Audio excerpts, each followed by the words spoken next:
on s'est fait baiser par l'arbitrage. Chaque année, on s'est fait baiser par l'arbitrage d'ailleurs. C'est vraiment insupportable ce qu'ils font au FC Barcelone. Le but de Ferran Torres qui a été annulé. Oui, c'est vrai, il était en position d'enjeu là. Mais n'est-ce pas le joueur d'Atlético de Madrid qui a contré le ballon? Là, le match était vraiment catastrophique. Regardez vous-même, il a contré le ballon avec la main avant que Fermin Lopez marque le but. Avant, le but ne devait pas être annulé sur hors-jeu. Pourquoi? Parce que le défenseur d'Atlético de Madrid a contré le ballon. Si on devait annuler aussi sur hors-jeu, on devait accorder aussi un penalty. Parce que d'abord, l'anglais touche le ballon avec la main avant que le ballon va tomber, c'est-à-dire dans les pieds de Fermin Lopez. D'abord, lors du match aller, l'arbitre n'a pas intervenu sur cette action. Durant le match d'aujourd'hui, l'arbitre n'a pas intervenu sur cette action-là, dans la surface. Et même après avoir saigné de ouf, l'arbitre n'a pas intervenu. Ensuite, sur ce penalty-là, l'arbitre n'a pas intervenu. C'est vrai qu'il est en madeleine, tu n'aimes pas le FC Barcelone, juste à cause de la rivalité. Mais tu peux reconnaître que l'action était penalty. Regardez bien, l'action était penalty, le pouce dans le dos. L'action était penalty. Les gars, je vous le jure que l'arbitre n'a pas intervenu. C'est ici, action ça là, il a intervenu. Frère, vous êtes mauvais pédant, hein? Mais c'est ici, vous êtes mauvais pédant, hein? Moi, je connais les Barcelonais. Eux, ils ont déjà accepté leurs erreurs. Ils sont humbles. Depuis hier, là, après le match, ils ont déjà reconnu les erreurs que votre équipe a fait sur le terrain. Mais toi, il y a un proverbe qui dit tort n'est pas à celui qui ne connaît pas et qui dit qu'il ne connaît pas. Mais tort à celui qui ne sait pas et qui prétend tout savoir. Mon frère, tu as zaï. Donc, depuis que toi, tu as commencé par regarder le football, depuis que tu as commencé par créer du contenu, tu ne connais pas le règlement d'enjeu. Tu ne connais pas le règlement d'enjeu, mais tu veux faire débat. Comment regarder la position d'enjeu? On regarde l'instant T où le ballon décolle du pied de celui qui fait la passe. Et la position à cet instant T là, de celui à qui la passe est adressée. C'est ça qu'on regarde. La balle peut être contrée sur la voie. Ça ne compte pas.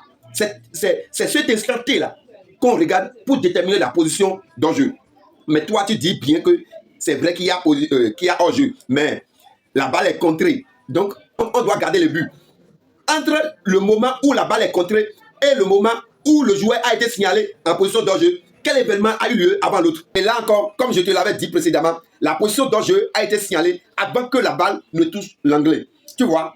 Donc, la position d'enjeu annule automatiquement la possibilité de pénalty. Mon frère, et là encore, on dirait que tu sais ce que tu fais. Tu sais ce que tu fais parce que lorsque tu veux parler du pénalty sur Olmo, tu as montré une vidéo. Et là, je suis d'accord avec toi. C'est un pénalty clair. Ce n'est pas parce que je ne suis pas barcelonais que je ne vais pas dire la vérité. La vérité là, il y a poussette. Mais moi, je ne sais pas pourquoi l'arbitre ne l'a pas sifflé. Sinon, il y a poussette et il y a pénalty. Mais pourquoi tu n'as pas montré la vidéo de cette action? Tu réclames un pénalty sur cette action. Oh, il n'y a pas pénalty là. Voilà la vidéo. Voilà la vidéo. Regardez bien la vidéo et analysez bien la vidéo. Est-ce que vous savez pourquoi ils n'ont pas sifflé de pénalty là? Est-ce que vous savez pourquoi ils n'ont rien sifflé? Eh bien, c'est parce que le gardien s'est jeté et Fermin Lopez aussi s'est jeté. Il a déjà touché le ballon. Et le gardien était plus bas que lui. Et c'est lui qui est venu tomber maintenant sur le crampon du gardien. C'est lui maintenant qui est venu tomber sur le crampon du gardien. Ce n'est pas que Fermin Lopez était debout comme ça et le gardien est venu le ramasser. Vous voyez? Ce n'est pas la même chose avec ce qu'on réclamait pour Mbappé. Regardez bien, Mbappé était debout comme ça en possession de balle. Mais on lui a donné un coup. On lui a donné un coup et c'est ce coup-là qu'il a même entraîné par terre. Mais ce n'était pas le coup de ce gardien-là qui a entraîné Fermin Lopez par terre. Vous voyez? Moi, je pense qu'il n'y a pas de pénalty sur cette action-là. La seule partie où tu as raison là, c'est le pénalty non sifflé sur Dani Olmo. Et là, moi, je suis d'accord avec toi. Et encore sur cette action, mon frère, il faut savoir que l'arbitre n'a pas encore donné le coup d'envoi. Le coup de sifflet, l'arbitre ne l'a pas encore donné. C'est pour cela qu'ils n'ont pas sifflé pénalty. Parce que l'arbitre connaît bien son travail, mon frère. Il ne faut pas parce que vous avez perdu le match que vous allez commencer par chercher des raisons bidons. Tu vois? L'arbitre n'avait pas donné le coup d'envoi pour que le dégagement ait lieu. Si l'arbitre avait sifflé et que le gardien donne le ballon au défenseur et le défenseur touche avec la main, c'est directement pénalty. Mais ce n'est pas le cas ici. C'est pour cela que le pénalty n'a pas été sifflé.